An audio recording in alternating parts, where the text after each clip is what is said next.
Hello, listeners. This is Jim the Keys Bartender. How are you today? It's a couple minutes before 12 that I'm starting the podcast, so it is good morning, but soon to be good afternoon. Good noon and good afternoon. That 1 second where it's noon, to be precise.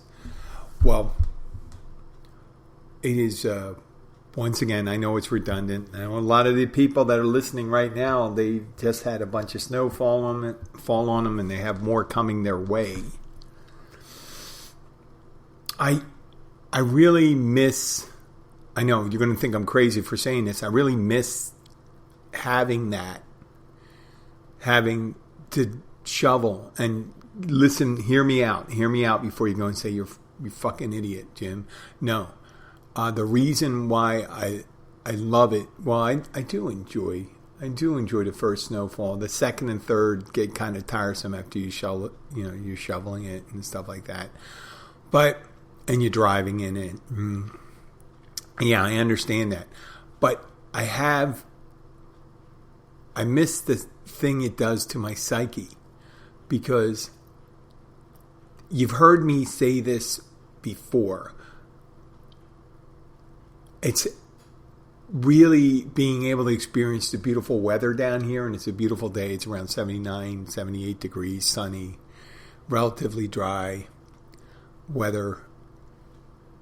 You kind of become jaded with the weather.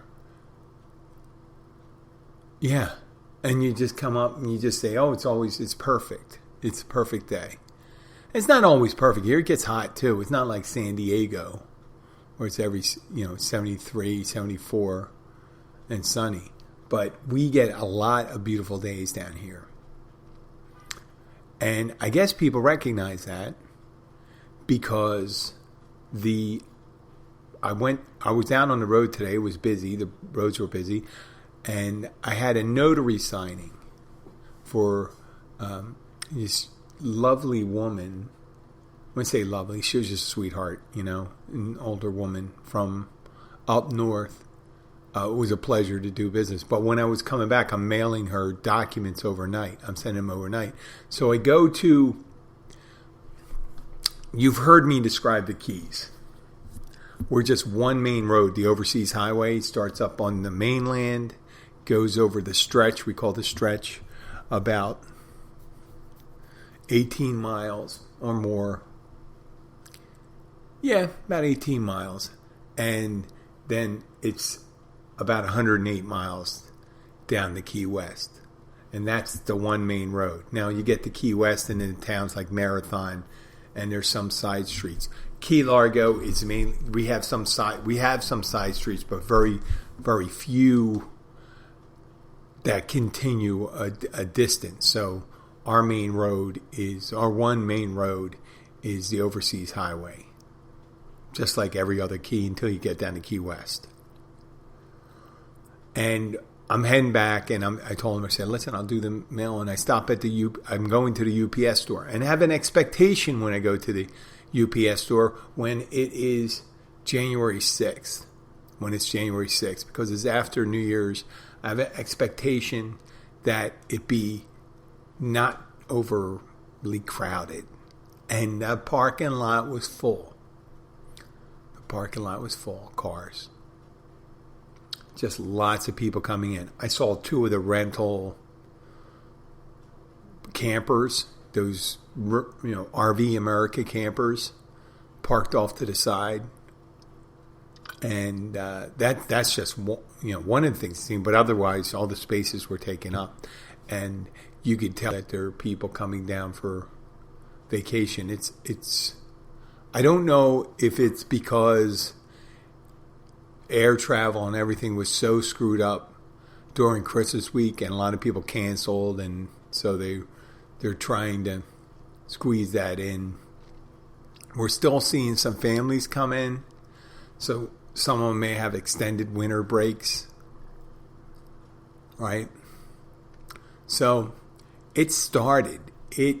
Our busy season, I'm going to officially say it has begun, because usually it doesn't begin until Valentine's Day, February 14th. And then we see it. But we had a pretty good night last night at the restaurant I work at. Yesterday was my double. Some nice bunch of people coming in. Nice bunch of people. I really enjoy the company. But we don't meter the entrance of the people, meaning we get people, they get seated immediately. They get seated immediately because we don't have a host stand. And people say, how long is the wait time? I said, we don't have a wait time, but you may wait for your food because everyone comes in. It's just the nature of the beast. People like to eat between 6:30 and 8 o'clock. That's what we get. And I guess the lion's share of that is 7 o'clock. Something where, when you got a big group of people, some of the older people and the younger people say, well, I don't want to eat. I want to eat a little later, even at this time of my life, I like eating around 7:30, 8 o'clock. I can eat later. I am not a stranger to eating later. I can eat at 8:30, 9 o'clock. Yeah, I've eaten at 10, 10:30. I was at that Polish wedding. I told you that Polish wedding was, Christ, how long was it? 15 hours long. The 10th hour, I was still eating at 11 o'clock at night. I had food when they have food out. How are you with that? I mean, when there's food available, I'll eat it. So where was I going with that? Yeah, the people were... It's a nice change of pace, but we do have a couple... We don't have any... I'm not saying the long-term deaths or anything like that, but we do have people out sick. And we're not exactly struggling. We are making arrangements. Moving things around. And you notice a lot of people coming in with the sniffles and the cough and all that stuff. And people say, it's just the cold, it's just the cold. And people go, oh, I'm sorry. And one young woman came in. She looked like she was in her mid-30s. Originally, I thought she was in her 20s. And her mid to late 30s. An attractive woman from Buffalo, New York. And she... I remember her name. I'm not going to say her name, but she came in. She came in to eat the other night at 9:15. Our kitchen during the week closes down at 9, and she got in last night at 8:30. And you could tell that was her thing. She likes to eat late at night. Buffalo, New York, Philadelphia, and things like that. The kitchens are open till 10, 11 o'clock. A lot of places. I mean, the local pizza place. That's the late place here in town. The pizza places. I guess high people like to eat pizza at any time of the night. But there is no accounting for their drinks, though. We get some margaritas. Some other drinks. I mean, these people seem to be professionals because they're ordering their own drinks. Even though they're tourists or seasonals or whatever, they're not drinking the regular touristy drinks. Not a lot of margaritas or pina coladas, mojitos that we get. So they drink like locals. I don't mean the quantity that locals drink. And there's no quantity difference really between tourists and locals. It's just a matter between a personal thing. So when we're talking about personal, you've heard my ongoing epic engagement with catfishers. Now what catfishing is, it's a technique used online where you have a profile. And I don't call it a person because a profile is not necessarily the person that's on social media. You've seen your friends, and if you do use social media, you've seen your friends say, "Hey, my Facebook has been hacked." No, you haven't been hacked. What someone did was they created a profile that was similar to yours, and they sent out friend requests to your friends list. And that's what they do. And you'll look at it and you say, wow, I'm already a friend with Don, but it looks like we only share like 2 or 3 friends. Well, that's 2 or 3 people that were pulled into the scam. The scam is getting you to friend them. That's not exactly catfishing either. That's just, I don't know what they do. I don't know what they do with that information. Sometimes I get with those bogus informations when you accidentally click friend accept on one of these social media applications. People say, hey, Jim, this is so-and-so, and they're a friend of yours. Did you hear the good news? And then I usually respond, do you mean Jesus or the Facebook lottery? Because normally people don't proselytize on social networking. So it's normally this thing. Last year the thing was the Facebook has a lottery and you won, and it's some kind of ridiculous amount of money, and they'll say, oh, you're going to have to contact this information. Now what they're doing is that dummy profile is contacting you, and they're giving you information to call into a phone bank or something, and they'll say, oh, listen, yes, you did win a lottery, but in order to get the credentialed information or whatever they want to say, we got to send you a package, and that's going to cost a certain amount of money. Which makes sense. You're going to say, hey, listen, we can't just send you the money. We got to find out who you are. You know? I mean, not once you get by the ridiculousness that someone just randomly pulled your name off Facebook and is going to give you $100,000. And with that kind of thing, when they say the Facebook lottery, and they say, oh, I didn't think I was allowed to win it twice. Because I was just paid $58,324 last month. And I just got my money. It just showed up in my account. I just used it to buy a Tesla. I go on a story like that, and people go, but it's amazing. Is it possible I have it twice? Oh, they have my information. If it's the same Facebook thing, then I don't have to be credentialed because they could send it to the same person. They proved it was me the first time. They don't have to do it the second. Same bank. Just send it. I didn't do it. I didn't get it. So I'm just talking to them. And so whenever they say good news, is what is it?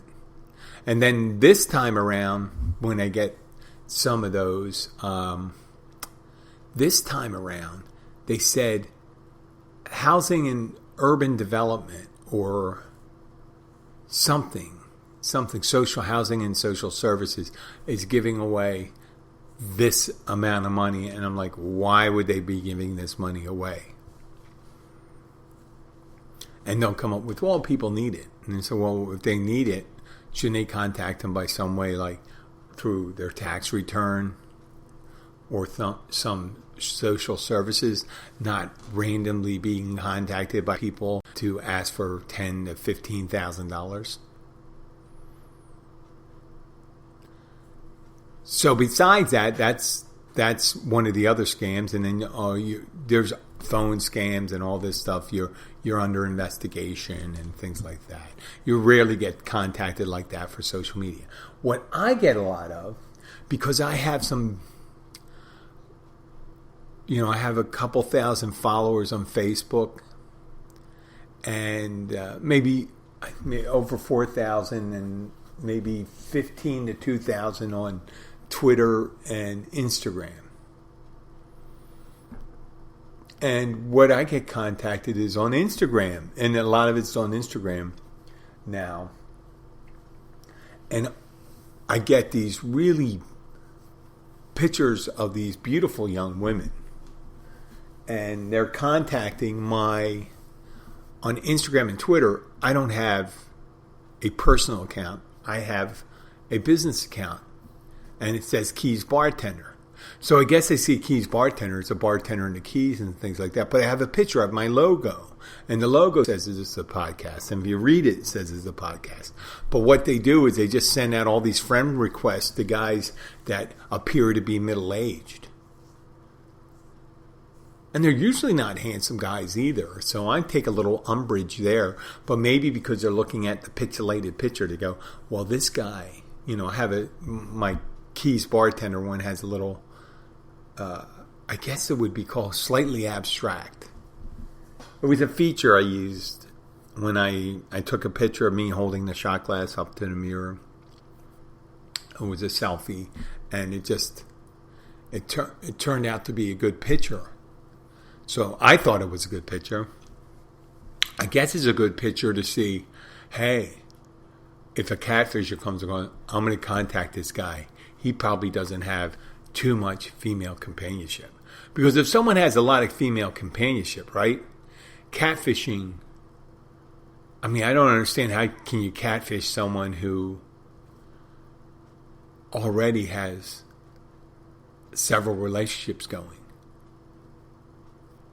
Why would you need it? Unless you're like really addicted to it and stuff.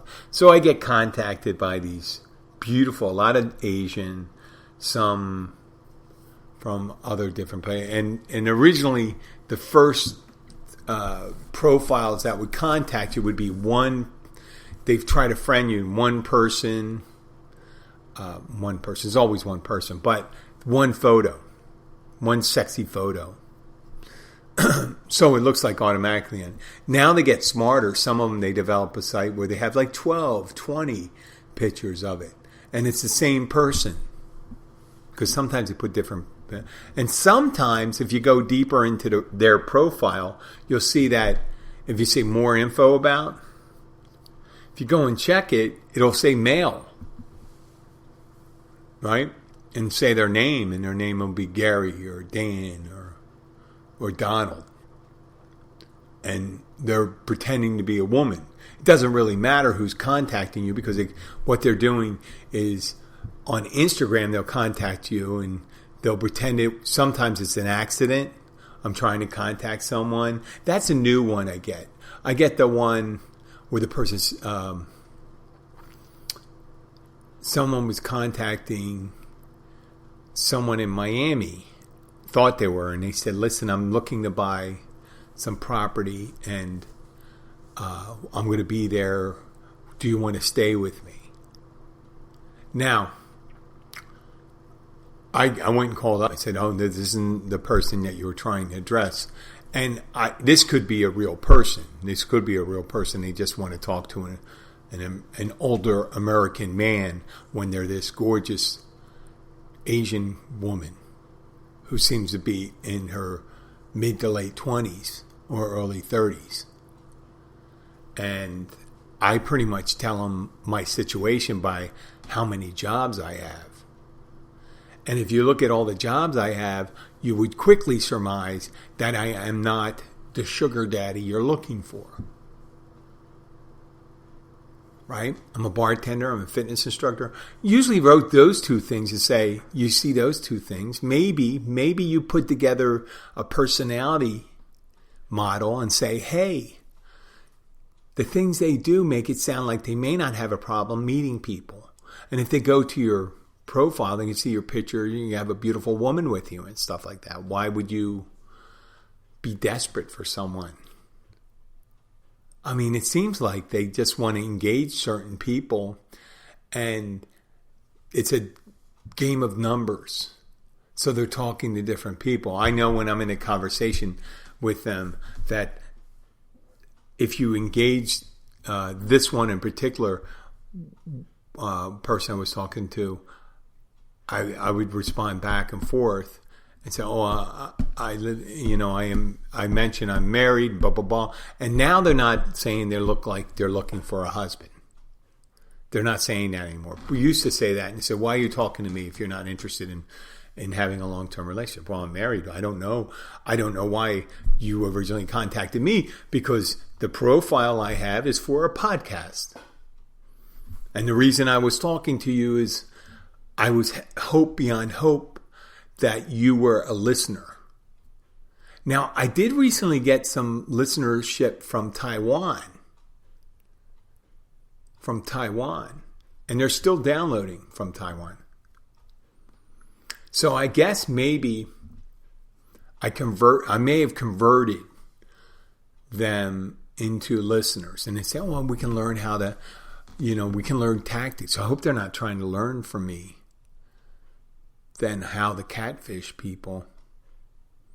I mean, you can if you want to take the time, but then once you take the time trying to nuance the relationship, you're taking too much time. And what they do is a game of numbers. They all have like 50, 60 conversations going and say, listen, I'd like to come to Miami, but I'm coming up a little short. So they're not going to hit you up. They're saying they're coming from Malaysia or this place.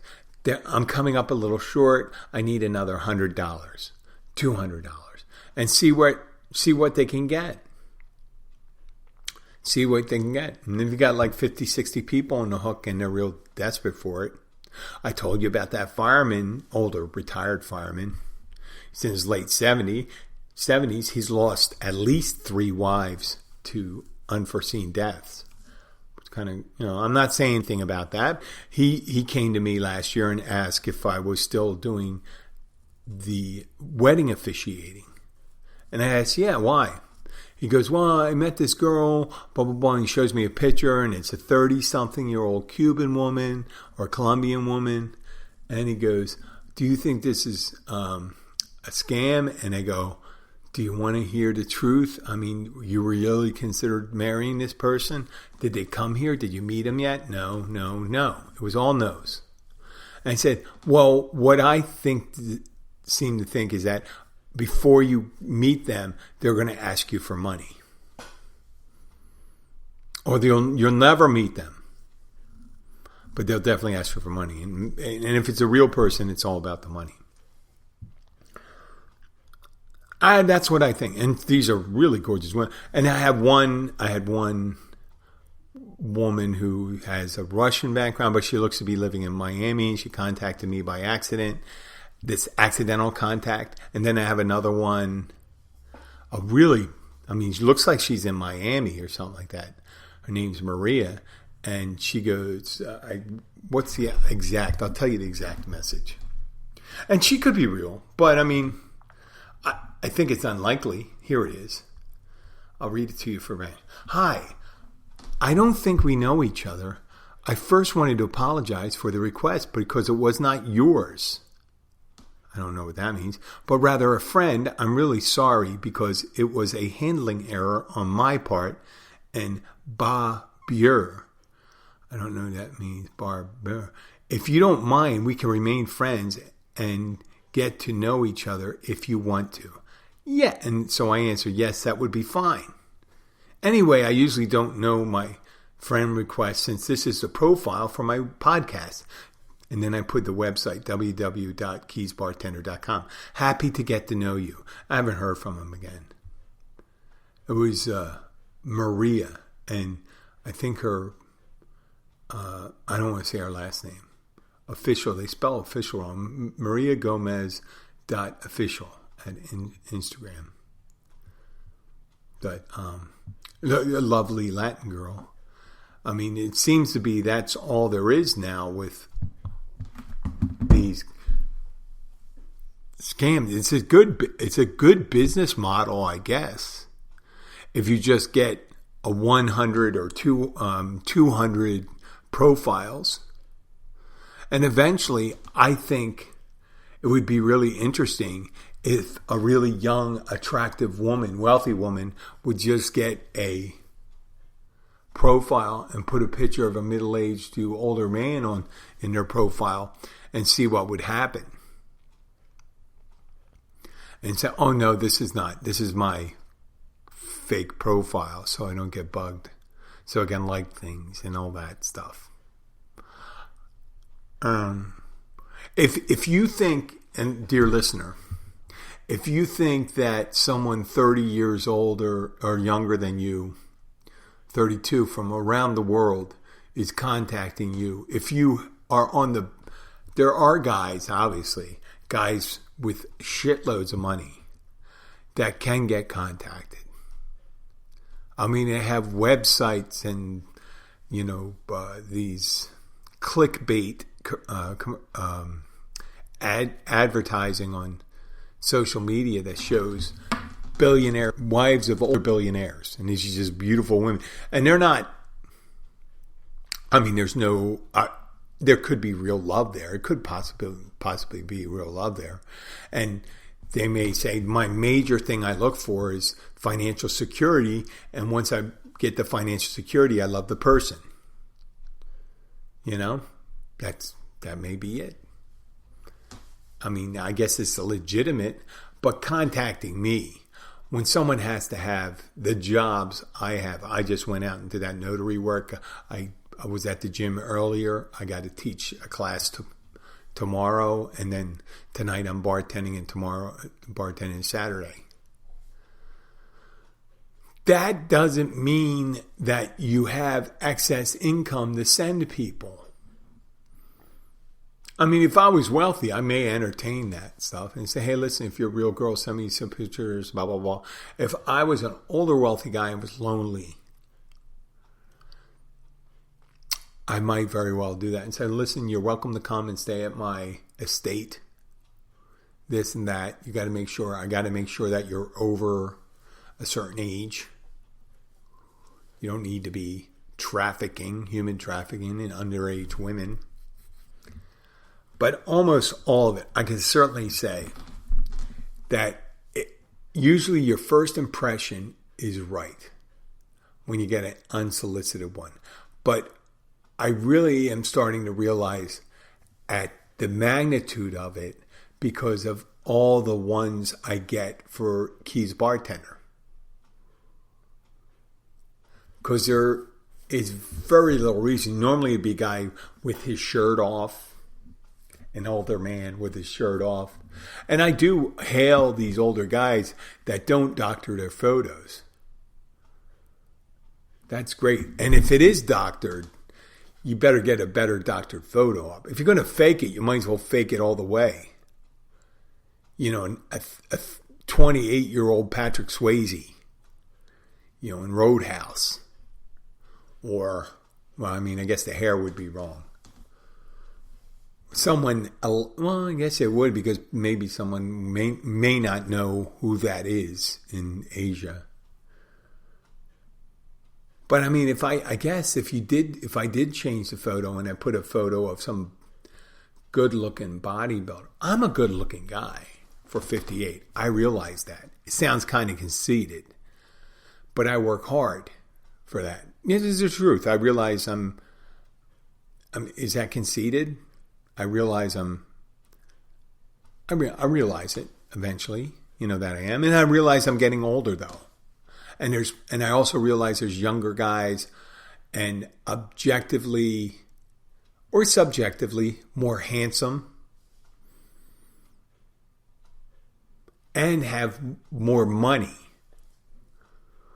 So I realize the magnitude of the problem when I seen that they're willing to spend time talking to someone who's kind of like onto them and isn't their thing. They never ask for a picture of me. I guess they see the picture in my, every so often they send a picture back. Oh, I like your Christmas tree. I like you this. I like that. That's great. And if someone says I want to be friends, I want to learn something about the United States, I'm willing to do that. But if you really want to learn more about the United States, and from my experiences, I just say go to the podcast, because I just say tons of shit on it. And they get kind of offended, some of these. I guess some of them are girls that are doing it. Some of them are girls because they really get offended when I tell them, I say, listen, I don't think, oh, well, you're saying, if you call them out and tell them what you think they're doing, a lot of times they'll feign or pretend to be insulted. Don't be insulted. You just got caught there. But I'm still going to contact them. I hope they don't stop contacting me because it's fun. I'd like to thank you for listening. We're in the 6th day of January, and I am really happy that you are listening, and I hope that you have the 2022 is a good day, a good year. Oh God, I'm losing steam right now. I'm losing steam. So I'm going to sign off. And I'd like to thank you. Keep those downloads. Keep on keeping on. Keep on trucking. Right? Talk to you later. Bye. Bye. Music, play.